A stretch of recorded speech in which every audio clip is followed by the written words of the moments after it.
بسم اللہ الرحمن الرحیم۔ ایمان کے بعد فسق یہ بہت ہی برا نام ہے۔ بئس الاسم الفسوق بعد الایمان۔ قرآن مجید میں سورۃ الحجرات کی آیت نمبر 11 میں یہ فرمایا گیا۔ یعنی اس سے مراد یہ ہے کہ ایک شخص مسلمان ہو جاتا ہے اور وہ مومن ہے، تو ایمان کے بعد، مومن بننے کے بعد یہ فسق، یہ نام، یہ بہت ہی برا ہے۔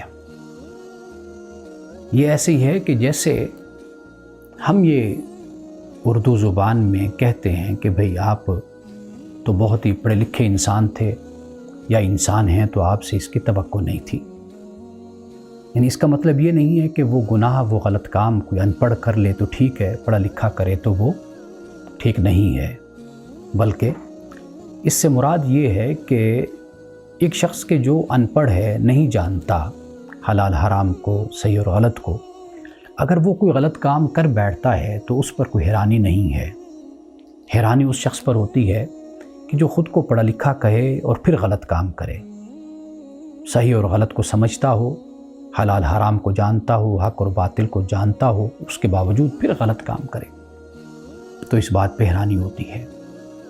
اسی طرح اللہ سبحانہ و تعالیٰ یہاں پہ بیان فرماتا ہے کہ وہ شخص کے جو خود کو مومن کہتا ہے، تو یہ بات بڑی استعجاب کی، حیرانی کی اور پریشانی کی بات ہے کہ بھلا ایک شخص جو خود کو مومن کہے، ایمان والا ہو، پھر اس کے بعد وہ نافرمانی کرے، فسق والا کام کرے، برا کام کرے، تو یہ کیسے ہو سکتا ہے؟ یہ وہ بات ہے کہ جو یہاں پر بیان کی گئی ہے۔ یعنی ایمان کے بعد ہماری شہرت اور ہماری ریپیوٹ یہ ہونی چاہیے کہ ہم اللہ اور اس کے رسول کے فرما بردار ہیں۔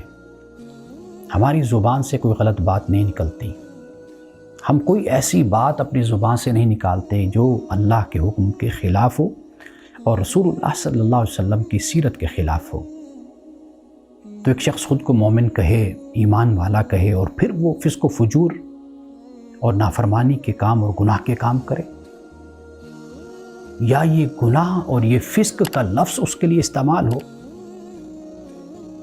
یہاں پہ اس بات کو بیان کیا جا رہا ہے کہ مسلمانوں کو، مومنوں کے لیے تعلیم یہی ہے کہ وہ اپنے آپ کو گناہ سے، نافرمانی سے ہمیشہ بچا کر رکھیں۔